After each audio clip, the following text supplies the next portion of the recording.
Salut à toutes et à tous, chers investisseurs CLF, pour ce point de marché hebdomadaire qui va s'annoncer un petit peu chargé. Néanmoins, j'ai quand même mis un plan pour vous aider un petit peu à suivre tout ça. Et le titre de cette vidéo, hein, c'est un petit peu une question. Est-ce que les marchés sont sur le point de craquer? Alors, on va démarrer tout de suite, hein, par les différents, la présentation. Donc voilà, hein, ce point de marché du 17 septembre où effectivement on est vraiment en droit de se demander si on n'est pas en fait sur une ligne de crête concernant les marchés boursiers, mais pas que les marchés boursiers, hein, quasiment toutes les classes d'actifs sont concernées parce qu'on a une semaine vraiment tendue. Alors, donc je vous fais passer, hein, les disclaimers, hein, donc attention, les investissements boursiers, immobiliers, enfin, tout acte d'investissement présente forcément un risque. Et évidemment, je vous engage à bien faire attention aux différents risques, à vous former si vous voulez faire par vous-même ou à vous faire accompagner par un conseiller en gestion de patrimoine si vous n'avez pas le temps de passer du temps sur les classes d'actifs ou si vous aimez pas trop la paperasse administrative. Alors, nous voici un petit peu le plan, hein. Donc ça va être un plan qui est un petit peu classique. Donc je commencerai évidemment par l'actualité économique, géopolitique et sanitaire. Je vous parlerai de ce qui s'est passé sur les taux, c'est assez tendu sur les taux. Les spreads, où là encore il y a des choses qui se passent. L'immobilier, je ferai un petit focus sur l'immobilier parce que il se passe des choses, notamment sur l'immobilier américain. Les marchés actions, bien évidemment, hein, qui ont été secoués cette semaine, les métaux précieux, les matières premières, les cryptos. Je vous ferai quelques conclusions et je ferai toujours un focus sur mon portefeuille. Alors, sans plus attendre, on commence par l'actualité géopolitique, économique et sanitaire. L'actualité géopolitique, comme vous le savez, les contre-offensives des Ukrainiens surprennent tout le monde, hein. Alors moi, au début, honnêtement, je pensais que c'était un peu de l'intox. Et puis non, effectivement, les Ukrainiens ont feinté les Russes, ils ont fait croire qu'ils allaient lancer une grande offensive dans la région de Kherson et au final, ils ont attaqué sur Kharkiv en prenant les Russes par surprise. Alors évidemment, les Ukrainiens ne sont pas tout seuls, hein, ils sont armés par les Occidentaux et appuyés par le service de renseignement américain qui a quasiment, c'est un petit peu les yeux de la planète, hein. Les Américains voient quasiment, sont capables de voir quasiment tout ce qui se passe dans le monde. Et c'est aussi, hein, ces victoires ukrainiennes sont surtout pour moi la victoire des États-Unis d'Amérique. Alors attention toutefois au risque que les Russes décident d'aller jusqu'au bout et jusqu'à la guerre totale. Il y a quand même un risque où Vladimir Poutine, en jouant son va-tout, décide de dire qu'il n'est plus en guerre contre l'Ukraine, mais contre l'OTAN, en s'appuyant sur le fait que les Ukrainiens sont armés par les Occidentaux et les Américains, d'ailleurs il ne s'en cache pas, et qu'ils sont appuyés par le service de renseignement américain. Donc il pourrait très bien faire aller dans une fuite en avant et perdu pour perdu, déclarer la guerre à quasiment tous les pays occidentaux, en poussant d'ailleurs, en obligeant la Chine à se positionner beaucoup plus franchement dans ce conflit. Donc attention à ce que cela ne dégénère pas en guerre chaude, hein. Beaucoup de personnes peuvent se dire, bah, de toute façon, si les Russes sont pas capables de gagner contre les Ukrainiens, ça veut dire que c'est fini, c'est la fin. Bon, faut pas se réjouir tout de suite. L'armée russe a certes, on a peut-être surestimé les capacités de l'armée russe, mais les Russes ont énormément de potentiel, surtout si les Chinois les appuient. Et il ne faut pas oublier, alors c'est pas forcément ma théorie, mais la théorie d'aller en avant de ce que Philippe Fabry appelle les impérialistes revanchards. Or, les Russes, le cauchemar des Russes aujourd'hui, c'est pas forcément de perdre une guerre, mais c'est de finir comme l'Union soviétique, de s'effondrer comme l'Union soviétique. Et donc, il pourrait, juste pour éviter ce scénario, pousser jusqu'à la guerre totale, surtout que Vladimir Poutine risque de ne plus avoir grand-chose à perdre.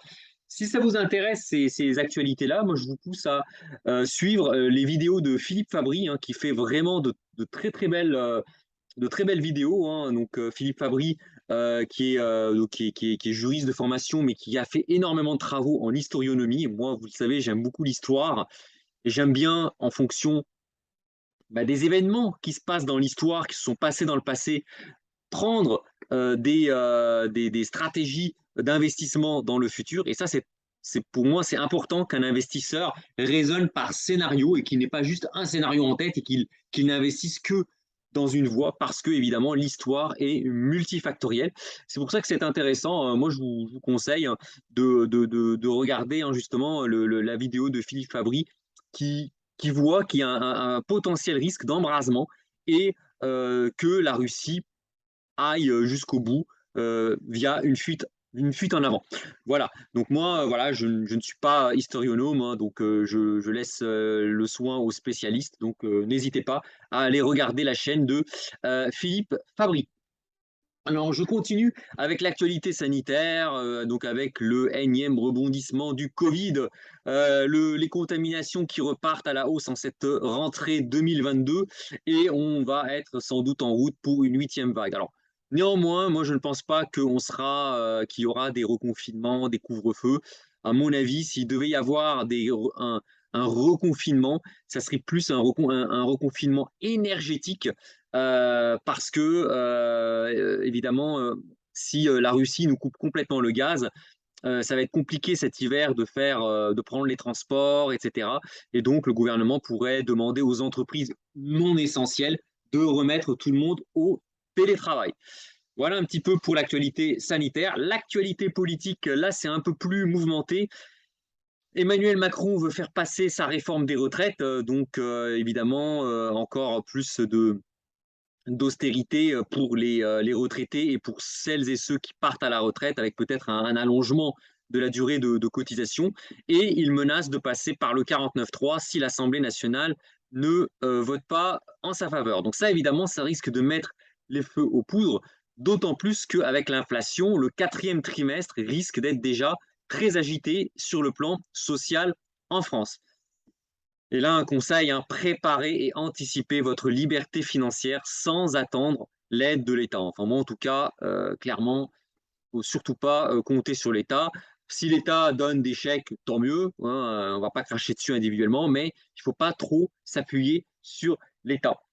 Et puis, une actualité aussi que je n'ai pas écrit ici, c'est qu'il va falloir suivre le résultat des élections italiennes avec la menace d'arriver au pouvoir de l'extrême droite en Italie, sachant qu'il y a eu les élections en Suède qui marquent le triomphe de la droite, mais avec un très fort appui de l'extrême droite. Donc attention à ce qui se passe un petit peu en Europe. On a une vague de droite, de droitisation, on va dire, assez, on va dire, plutôt populiste, nationaliste, pas forcément plutôt hostile justement à l'Europe.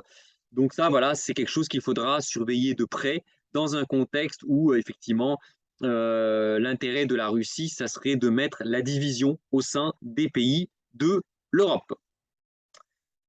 Je continue avec évidemment l'actualité macroéconomique qui a secoué les marchés cette semaine et la statistique qui a mis le feu aux poudres et qui est tombée le mardi 13 septembre, ça a été le CPI américain qui est ressorti au-dessus des attentes avec une inflation à 8,3% au lieu de 8,1%. Ça, c'est très inquiétant car ça montre que l'inflation semble résister, ce qui pourrait inciter la Réserve fédérale à continuer les hausses de taux, d'autant plus que si l'inflation totale a légèrement baissé, puisqu'on était à 8,5% en juillet, ce qui est inquiétant, c'est que l'inflation corps, donc sans les produits alimentaires et énergétiques, continue, elle, à augmenter. Donc ça montre en fait que l'inflation, du moins aux États-Unis, commence vraiment à se diffuser à l'ensemble de l'économie, y compris au salaire. Et donc là, on rentre dans des problématiques de spirale, boucle, prix, salaire. Et ce que craignent les marchés, ce n'est pas tant l'inflation en elle-même. Il y a des pays qui ont 80% d'inflation, comme la Turquie, et les marchés boursiers en Turquie battent des records historiques tous les jours. Ce que craignent les marchés, c'est que la Réserve fédérale et la BCE surréagissent en montant les taux à des niveaux qui soient très pénalisants pour la croissance et les marchés actions. Et justement, j'en viens à l'actualité monétaire. Il y a des rumeurs qui circulent sur les marchés indiquant que la Fed pourrait monter les taux de 1% la semaine prochaine. Voilà un petit peu pour l'actualité qui a été très chargée cette semaine, hein, surtout l'actualité macroéconomique, hein. C'est un chiffre qui a mis le feu aux poudres et je vais vous montrer un petit peu comment les différentes classes d'actifs ont réagi à cette statistique. Alors on commence évidemment par le marché des taux, le premier concerné. Les taux français se rapprochent de leur record de presque, alors pas historique parce qu'on a déjà eu des taux à 5%, mais on va revenir à des niveaux, on risque de revenir à des taux qui n'ont jamais plus été vus depuis la fin de la crise des subprimes, donc depuis le début des années 2010. Aujourd'hui, les taux français sont à 2,23 et on est sur le point de battre le record de la mi-juin qui était à 2,39. Alors aux États-Unis, c'est chose faite. Le taux 10 ans américain bat son record du 10 juin à 3,49%. Et si on prend un peu de hauteur, les taux américains reviennent à des niveaux jamais vus depuis la crise des subprimes. On revient en fait à 3,49%. On revient à des niveaux près qui ont précédé justement le déclenchement de la crise des subprimes. Vous regardez un petit peu le taux 10 ans qui avait atteint des sommets en 2006, à la fin de l'année 2006, début 2007, qui a commencé à baisser lentement jusqu'à 3,5 avant de cracher fortement lorsque la crise des subprimes a éclaté et la faillite de Lehman Brothers. Donc on arrive à des niveaux de taux d'intérêt américains qui sont, on va dire, pour le moins préoccupants, d'autant plus quand on voit les impacts que ça a sur les autres classes d'actifs. Autre élément très préoccupant, c'est l'inversion de la courbe des taux qui s'accentue, qui n'a jamais été aussi forte. Même avant la crise des subprimes, on n'a jamais vu une telle inversion. On a des taux courts américains, des taux 2 ans américains qui sont au-dessus de 4%. Donc le taux long est à 3,49, le taux 10 ans.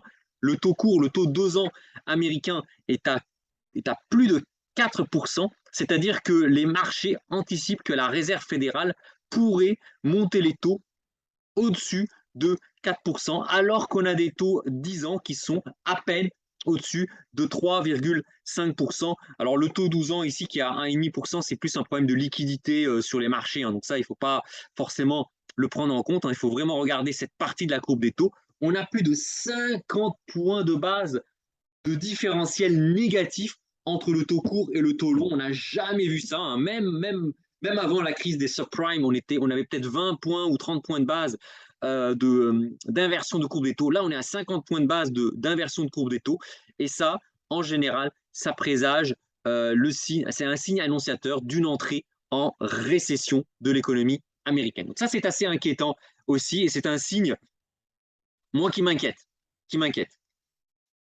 Donc voilà un petit peu sur les marchés des taux. Donc on a des marchés des taux français qui menacent de revenir et même de dépasser le niveau de juin 2022, des taux américains qui viennent de passer les niveaux de juin 2022 et qui reviennent au niveau de 2008, et une inversion de la courbe des taux qui commence à vraiment devenir très très problématique.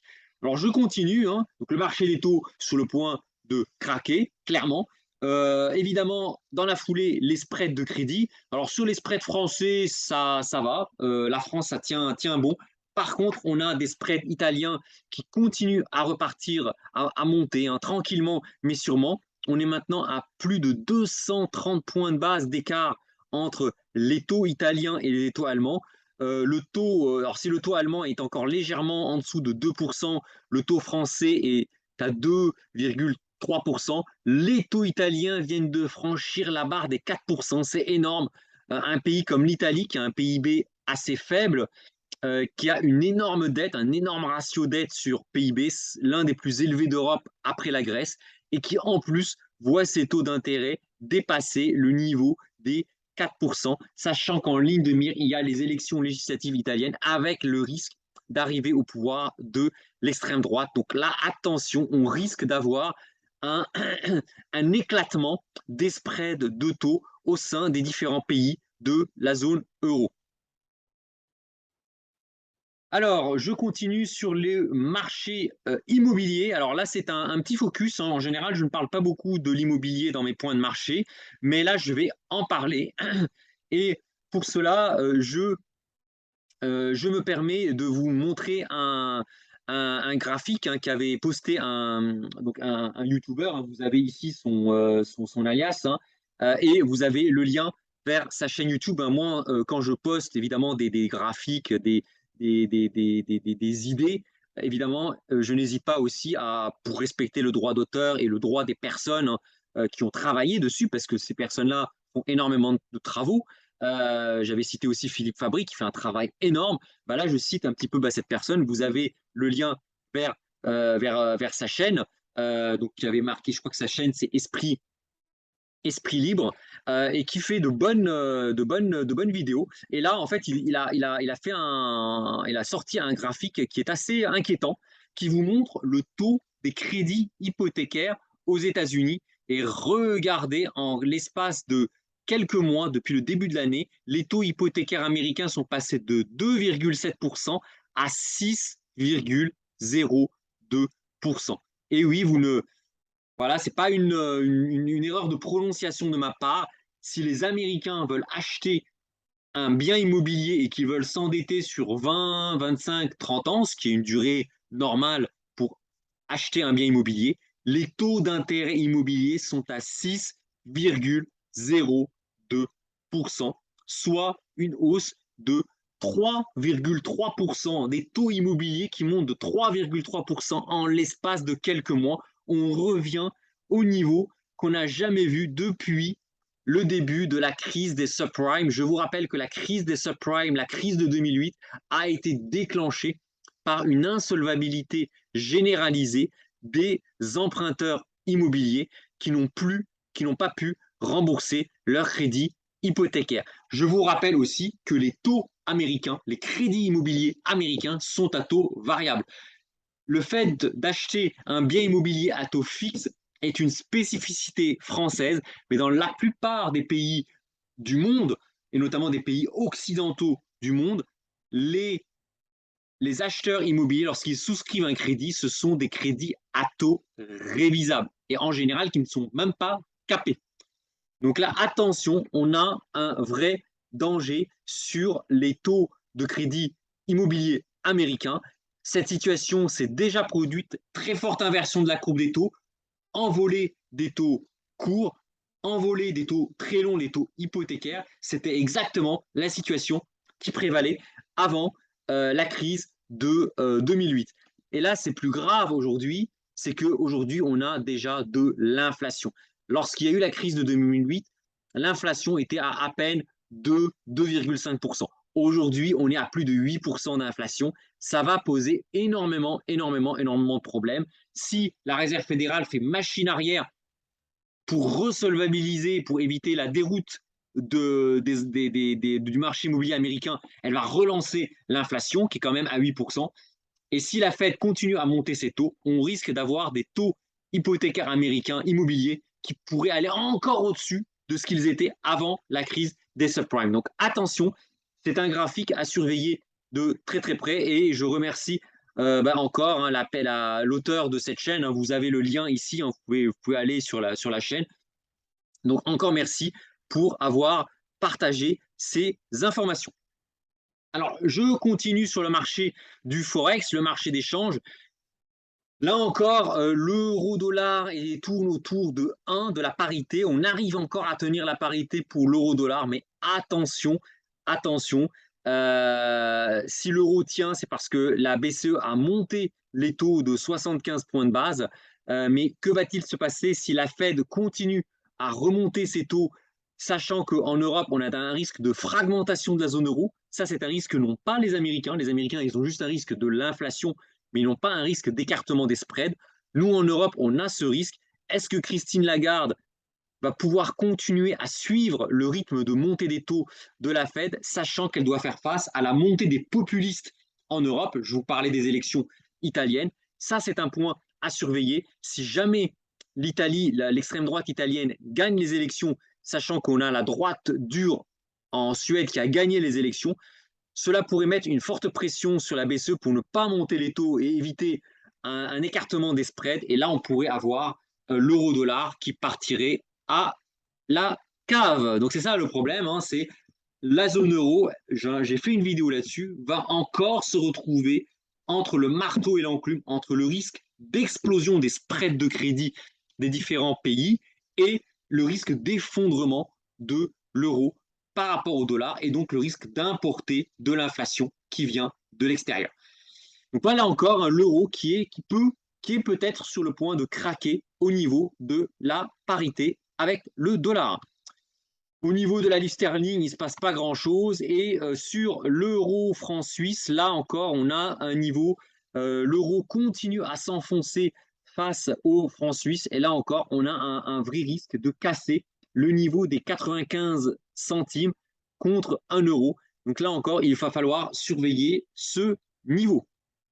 Donc évidemment, vous voyez, sur le marché du Forex, on a l'euro qui est vraiment à la limite de la rupture face à pas mal de devises, hein. Il y a aussi le rouble qui se porte bien, mais l'euro a un vrai risque de s'effondrer face à pas mal de devises, à part peut-être la devise britannique qui souffre aussi énormément.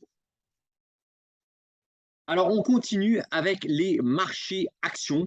Les marchés actions, on a la douche froide, hein, la douche froide du CPI US hein, qui a tué dans l'œuf le rebond entamé début septembre, hein. Là, je vous montre, hein, ça, c'est un graphique qui date de la semaine, hein, voilà, là, c'était il y a encore 4 jours, hein, il y a encore ouais, 4 jours ouvrés, 3 jours ouvrés et demi, on était encore à 6400 pour le CAC 40. Et là, on a eu l'indice du CPI. Les marchés s'attendaient à ce que l'inflation reflue fortement. Il n'en est rien. L'inflation baisse légèrement, certes, mais elle reste très ténue. Et là, on a une forte chute des marchés boursiers. On voit le CAC 40 qui passe de 6400 points à 6085 points, une chute de plus de 300 points en l'espace de 2 séances. Ça a été extrêmement, extrêmement violent.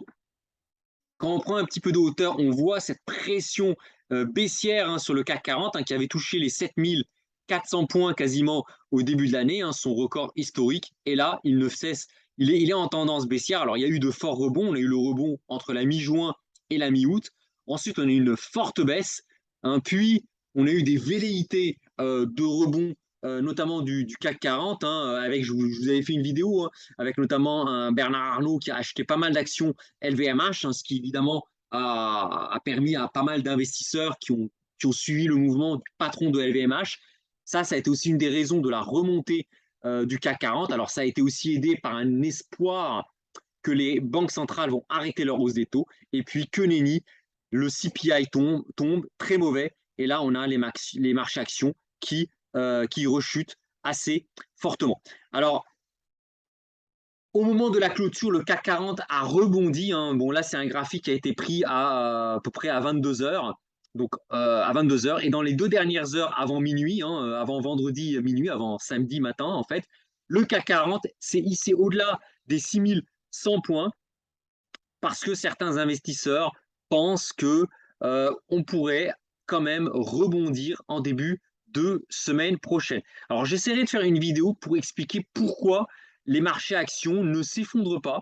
Une des raisons d'ailleurs, et ça il faudra que je fasse une vidéo assez technique, hein, c'est en fait ceux qui soutiennent les marchés actions. Alors vous avez des grands patrons comme Bernard Arnault qui rachètent en fait leurs actions.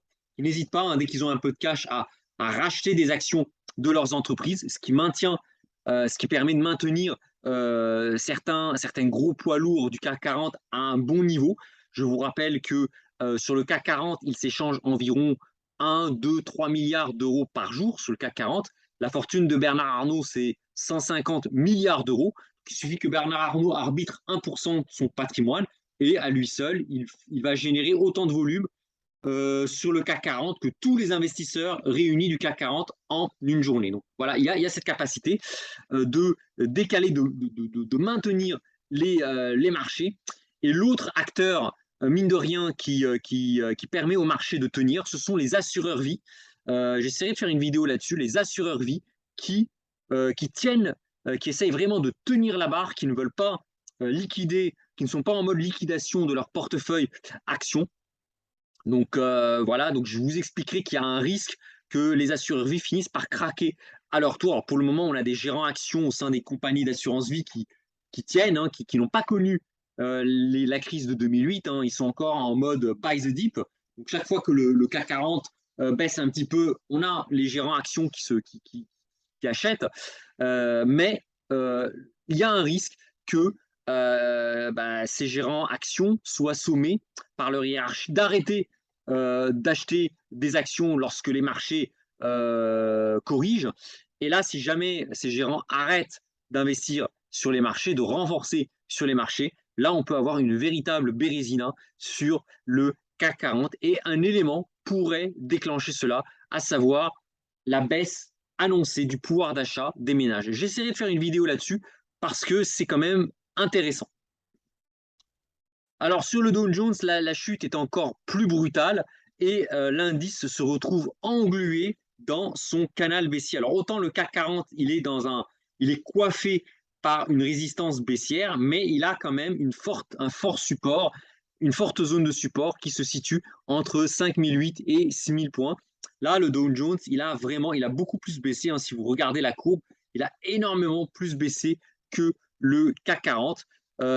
Parce que évidemment déjà le risque de resserrement monétaire, il est surtout plus vu aux États-Unis qu'en zone euro, puisque le CPI qui est tombé, c'était le CPI américain, c'est pas le CPI européen, d'une part, et d'autre part, les gérants des fonds de pension sont peut-être moins enclins à bourrer les portefeuilles d'actions à chaque baisse des marchés, contrairement peut-être aux gérants français des assurances vie qui vont plutôt tendance à peut-être se renforcer sur les actions à chaque fois que les marchés corrigent. Sur le Nasdaq, c'est aussi un peu pareil, hein, sachant que le Nasdaq est encore plus sensible aux hausses des taux. Je vous rappelle que les actions du Nasdaq délivrent très peu de dividendes. Lorsque vous investissez sur le Nasdaq, en général, vous misez que votre entreprise va faire des plus-values, des bénéfices dans 5, 10, 15 ans.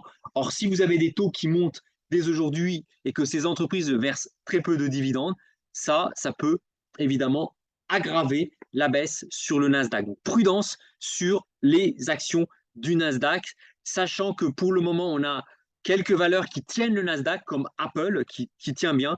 Par contre, vous avez des valeurs qui s'effondrent littéralement, notamment Meta, Facebook, Meta, qui chute, qui a plus de 35% de baisse depuis le début de l'année. Vous avez carrément Zoom, qui perd 80% de sa valeur. Vous avez Netflix qui s'effondre également en bourse. Vous avez de plus en plus de valeurs du Nasdaq qui chutent et vous avez quelques poids lourds comme Apple qui maintiennent encore la cote, mais là encore, pour combien de temps?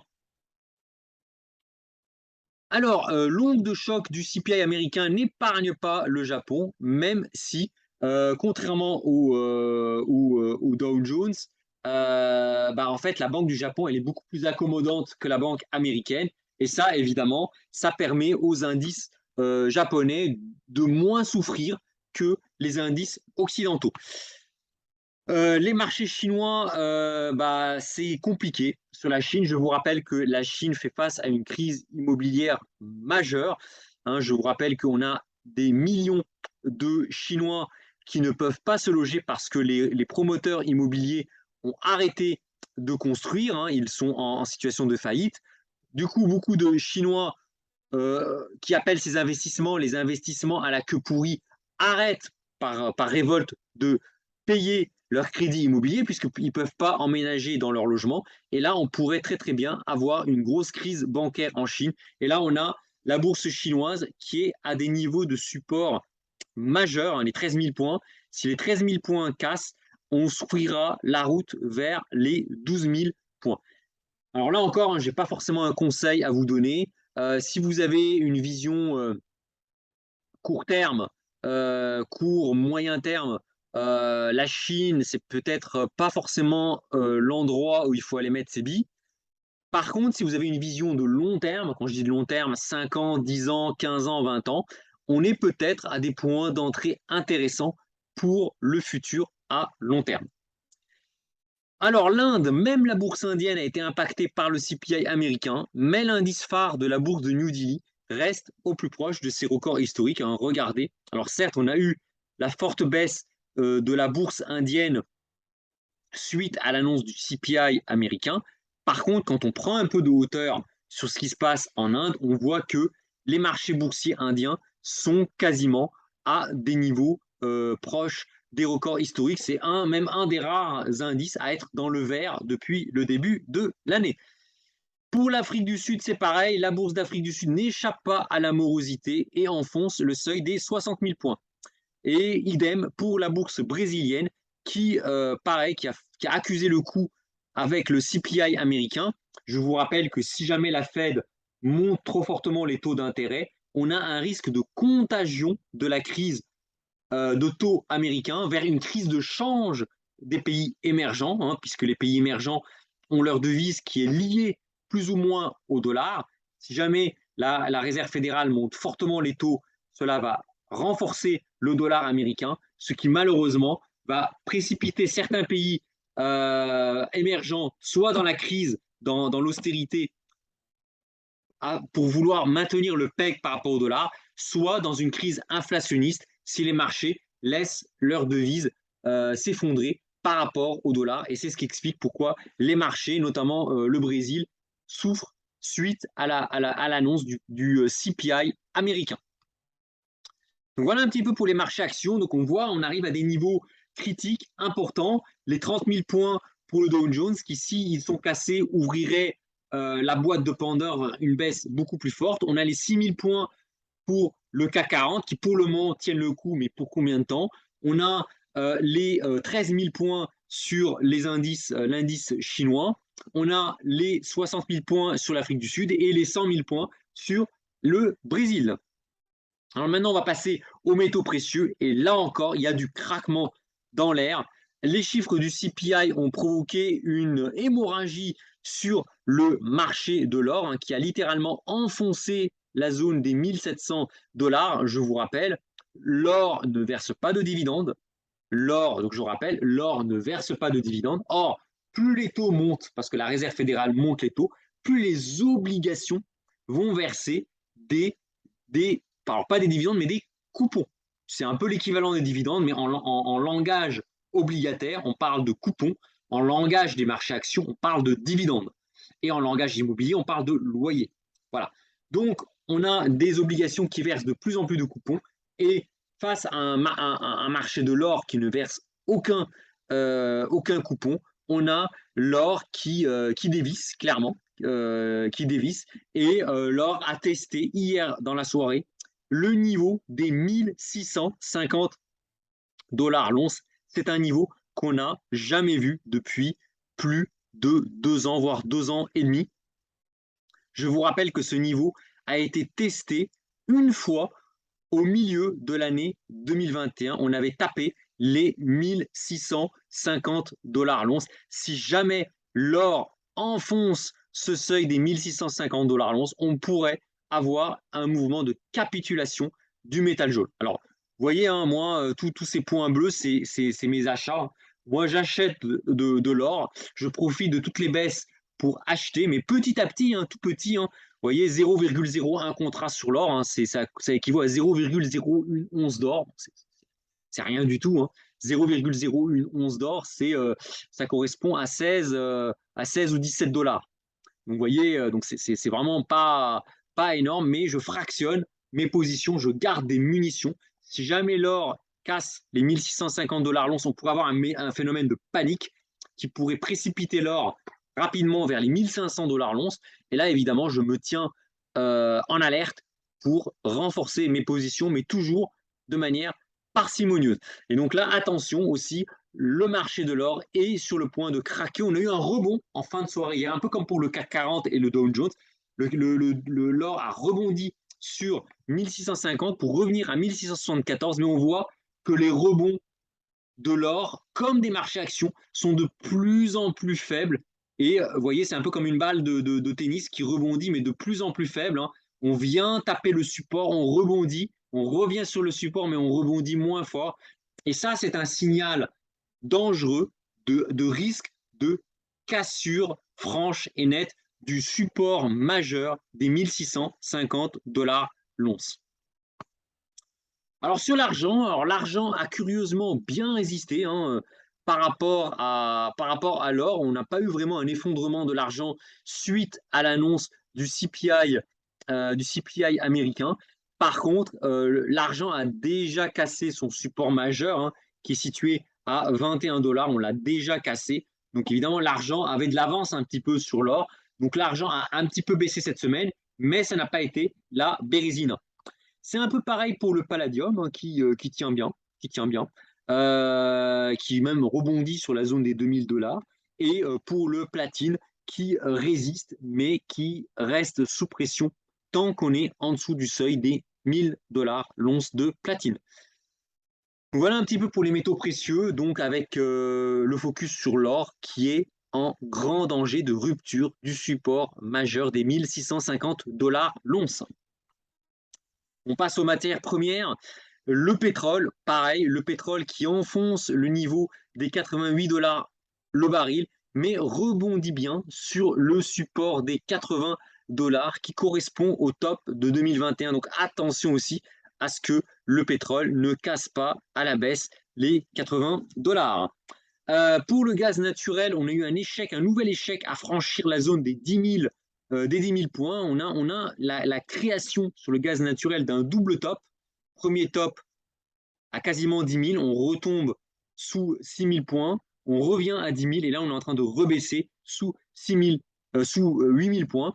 Donc là, attention aux investisseurs sur le gaz naturel. Si jamais l'hiver en Europe s'annonce beaucoup plus doux que prévu, le gaz, les prix du gaz pourraient fortement refluer parce que si le prix du gaz a augmenté, c'est parce qu'il y a de la spéculation sur le risque que l'Europe soit à court de gaz cet hiver. Mais si jamais les Européens qui ont déjà commencé à faire, qui ont déjà fait des provisions sur le gaz, et là je vous renvoie à une vidéo de Yann Darwin qui a fait une analyse assez poussée il y a une semaine et qui montre dans ses vidéos qu'en réalité, les Européens ont quasiment autant de stocks de gaz, ont déjà constitué autant de stocks de gaz que les années précédentes, qu'on n'est pas du tout en pénurie de gaz et que le seul risque, en fait, c'est pour ça que les marchés du gaz s'envolent, c'est que l'hiver soit rigoureux et que parallèlement à l'embargo sur le gaz russe, on ait en plus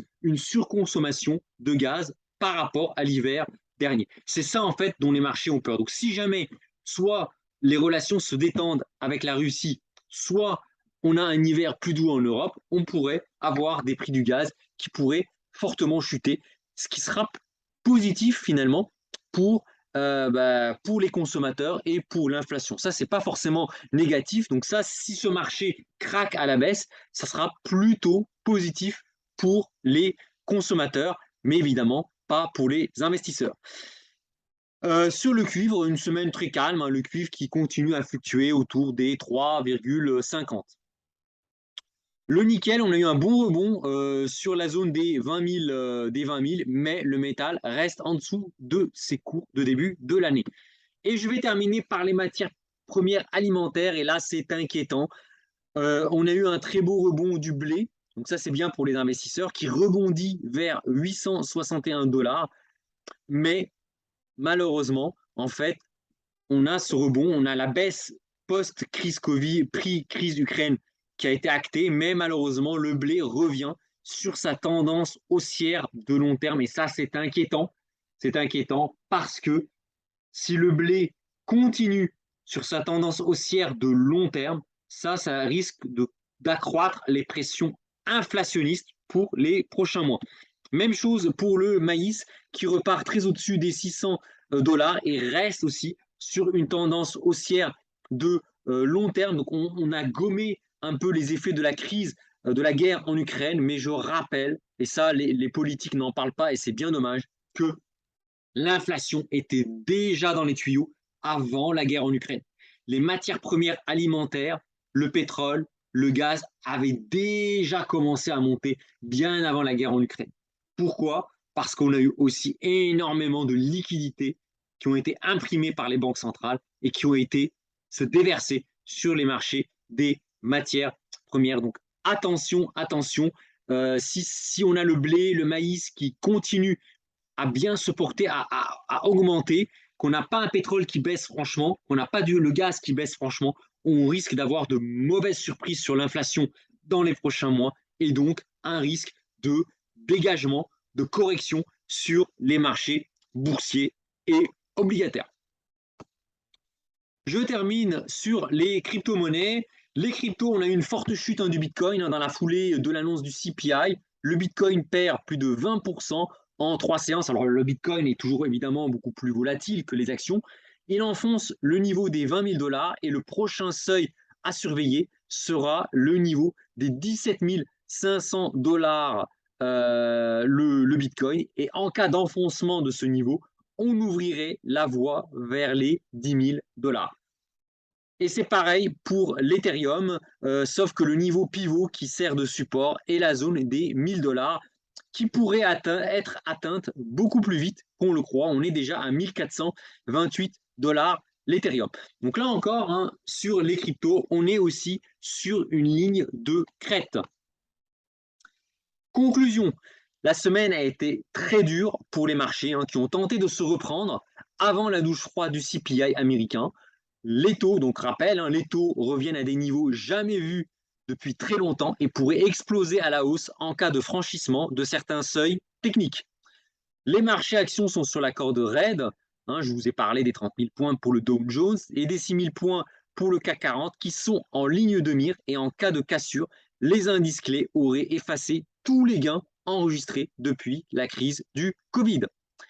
Les métaux précieux souffrent et le premier d'entre eux, à savoir l'or, menace d'enfoncer des plus bas jamais vus depuis la crise du Covid. Le Bitcoin et l'Ether sont aussi aux prises avec des seuils clés, les 17 500 pour le Bitcoin, les 1000 pour l'Ethereum. Et enfin, le pétrole et le gaz ne chutent pas alors que le blé et le maïs reprennent leur tendance haussière de long terme. Et ça, ce n'est pas du tout de nature à calmer les tensions inflationnistes. Donc voilà un petit peu, donc c'est un point de marché assez inquiétant, je vous reconnais, c'est assez anxiogène, mais je suis là pour vous décrire un petit peu la situation. Voilà un petit peu ce que j'avais à dire sur ces marchés. Et maintenant, pour celles et ceux qui souhaitent continuer à suivre, je vais faire un focus sur mon portefeuille boursier personnel. Alors, qu'est-ce qui s'est passé durant ces 10 derniers jours pour moi? Alors, j'ai une baisse de la valeur de mes plus-values réalisées. Après, vous voyez, c'est assez stable, mais là, j'ai enregistré une forte baisse avant une stabilisation. Ça, c'est lié en fait au rollover de mes positions obligataires. Je vous rappelle que les obligations, les contrats sur obligations sont roulés tous les 3 mois. Et en septembre a eu lieu le rollover de toutes mes positions obligataires sur les taux français, les obligations françaises et les obligations italiennes, les obligations allemandes, les obligations anglaises et américaines. Et évidemment, sur le troisième trimestre, évidemment, j'ai accusé des pertes sur les taux, puisque les marchés obligataires, depuis le début de l'année, sont en baisse de 20%, c'est énorme. 20% de baisse sur les portefeuilles obligataires. Et évidemment, suite à ce rollover, évidemment, mes plus-values latentes sont devenues des plus-values réalisées. Donc, ce qui explique ce léger décrochage de mon portefeuille réalisé. Au niveau de mon portefeuille latent, c'est-à-dire de la globalité de mon portefeuille, alors contre toute attente, ça a été plutôt une bonne surprise. Ça a été une semaine noire sur les marchés, une semaine très difficile sur les marchés. Ma performance totale arrive à être contenue puisque je perds depuis le début de l'année, je perds que, entre guillemets, 6,88%. J'étais en perte il y a 2 semaines, j'étais à moins 8%. Et là, je reviens à moins 6,88%. Pourquoi? Parce que, alors évidemment, sur les marchés américains, j'ai bu la tasse, sur les marchés européens, actions aussi. Mais comme j'ai aussi des actions japonaises, j'ai des actions indiennes, j'ai de l'argent, et ces actifs ont bien résisté. L'argent a plutôt bien résisté. Sur 10 jours, l'argent est même en hausse de 4%, ce qui me permet finalement d'amortir la baisse des marchés et de limiter la casse. Alors évidemment, j'ai pas de quoi pavoiser, hein. Je suis quand même en perte depuis le début de l'année de presque de 6,88%, mais je, je fais beaucoup mieux que les marchés quand je vois le CAC 40 qui est à moins 15%, le S&P qui est à moins 17%, les obligations françaises, donc qui est quand même l'actif sans risque, qui est à moins 20%, l'or qui est à moins 20%, l'argent qui reste quand même à moins 25%, les cryptos qui sont à moins 70%. Bon, avec une perte de moins 6,88% depuis le début de l'année, je peux m'estimer heureux, même si voilà, je ne fanfaronne pas et il faut rester très modeste, très humble dans cette situation. Là où c'est plus inquiétant pour moi, c'est que j'ai un ratio de latence qui, lui, pour le coup, a atteint des niveaux très, très, très, très bas. On est à 3,74% de ratio de latence. Je n'ai que 78,57 euros de plus-value latente que je peux dégager. C'est très, très peu. J'ai très peu de réserves contre plus de 2000 euros de moins-value latente. Et donc ça, évidemment, c'est un signe de fragilité de mon portefeuille, hein, donc c'est pour ça que je ne pavoise pas. Voilà, c'est un signe de fragilité, hein. J'ai pas beaucoup de plus-value latente, hein. J'ai essayé d'amortir le rollover obligataire par une cession de plus-value latente, qui sont devenues des plus-values réalisées, mais malheureusement, évidemment, le seuil de plus-value latente est en baisse, sachant que les marchés, eux, continuent à baisser. Le point positif néanmoins pour moi, c'est la réserve de marge disponible, hein, qui reste quand même assez élevée, puisque si je ne peux pas compter sur la réalisation de plus-value latente, parce que mon portefeuille est en souffrance, hein, clairement, j'ai quand même pas mal de cash disponible que je peux réinvestir en cas de correction sur les marchés. Donc moi, personnellement, en fait, ce que j'espère, ce que j'attends, à la limite, c'est presque une capitulation. À la limite, je préfère que le marché capitule, que le CAC 40 se prend un moins 15%, qui revienne à 5000 points, voire à 4500 points, qu'on purge et que je puisse rentrer sur les marchés parce que j'ai des réserves de cash, plutôt que cette lente tendance baissière qui est vraiment, vraiment, vraiment épuisante. Mais tant que les gérants, notamment les gérants actions des compagnies d'assurance, tiennent le marché, on n'aura pas vraiment de capitulation, on aura vraiment cette tendance un petit peu vraiment lourde qui continue à tirer vers le bas. Je ferai, hein, je rappelle, j'essaierai de faire une vidéo pour expliquer en quoi il y a un vrai risque quand même que les actions décrochent à cause justement, le point faible des marchés actions, c'est l'assurance vie. Alors là, attention, hein, je ne vais pas vous parler de risque de faillite des assurances vie et tout, je laisse le soin aux catastrophistes, hein, aux déclinologues qui depuis 10 ans vous disent que l'assurance vie va fermer, hein, c'est complètement faux. Les assureurs vie, moi honnêtement, j'en ai une d'assurance vie, elles sont plutôt en bonne santé.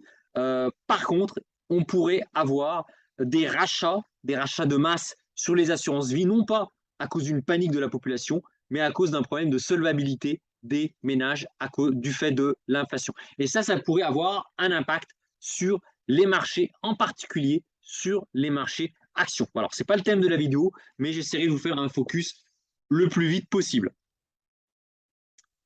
Voilà, alors là, je vous détaille un petit peu mes positions sur mes portefeuilles, hein. Donc, vous avez ma poche obligataire, hein. Donc, je suis en moins-value de moins 62 euros. Donc, j'étais à moins 300 euros. Mais comme il y a eu un rollover du portefeuille obligataire, évidemment, bah, une grosse partie de mes moins-values latentes est devenue des moins-values réalisées. Et donc, du coup, j'ai un stock de moins-values réalisées, moins-values latentes qui baisse, mais qui reste à moins 62 euros. Évidemment, sur les marchés actions, j'ai des moins-values. Je suis en moins-value latente de 400 euros au total, dont plus de 300 euros de moins-value sur les marchés américains. Bon, après 400 euros de moins-value, ça correspond à peut-être 1,5% de mes investissements. Ce n'est pas non plus énorme. Là où j'ai aussi des moins-values, c'est sur les métaux précieux, puisque j'enregistre 428 euros de moins-value sur l'argent et près de 374 euros de moins-value latente sur l'or, ce qui porte le total de moins-value sur mes métaux précieux à 973 euros. Ça correspond à peu près à 4% de mes investissements. Sur les matières premières, je suis aussi en moins-value, puisque à l'exception du gaz naturel qui continue à bien se porter, on a eu une forte baisse du cuivre, évidemment, mais aussi du pétrole. Hein. J'étais en plus-value sur le pétrole, je suis maintenant en moins-value, ce qui évidemment fait que je suis maintenant en moins-value sur les matières premières. Évidemment, sur les cryptos, il n'y a pas de miracle.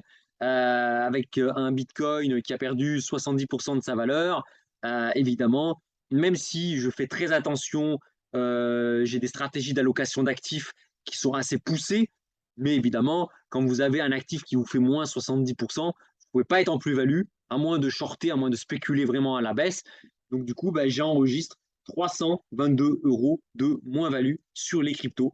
Et sur le marché du Forex, je suis en légère moins-value à cause notamment de mes positions sur le yuan chinois qui est en train aussi de subir une véritable bérésina. Donc voilà un petit peu sur les marchés. Donc là, je vous mets une situation graphique, hein, c'est le dernier slide, une situation graphique de mes investissements. Donc, je suis quasiment investi sur l'ensemble des classes d'actifs, avec évidemment un petit focus sur l'OAT français, sur la partie obligataire, le Dow Jones sur la partie actions, l'argent et l'or sur la partie des métaux. Sur les matières premières, je suis vraiment équipondéré sur l'ensemble des matières premières. Pareil sur les cryptos avec un petit focus sur le Bitcoin et sur le Forex où je suis assez équilibré entre l'euro-dollar et le dollar yuan chinois.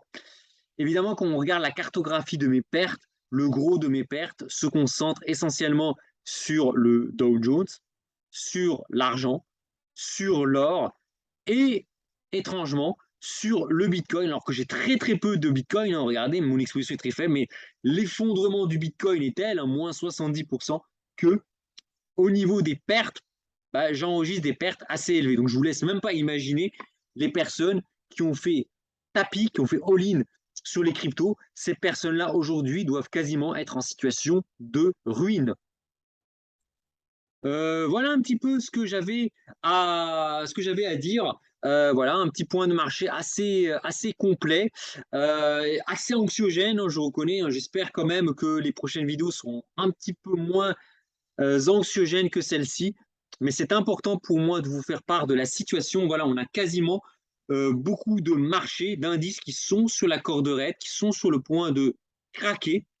Et personnellement, alors que je suis en moins-value hein, sur mon portefeuille, j'espère, quitte à craquer, j'espère un vrai craquement, parce que pour moi, un crack sur les marchés, ce n'est rien d'autre qu'un transfert de richesse. Hein. Si les marchés craquent, on aura un transfert de richesse entre les personnes qui ont des réserves de cash à investir pour acheter plus bas et les personnes qui ont acheté au plus haut et qui, elles, vont devoir revendre au plus bas. Donc, il ne faut pas avoir peur hein, de ces mouvements de marché, il faut avoir une vision de long terme et il faut prendre les baisses de marché comme des opportunités de rentrer. Alors moi, sur les actions, je fais très attention, mais si le CAC 40 devait casser, aller à 5000 points, ça pourrait être intéressant de se renforcer.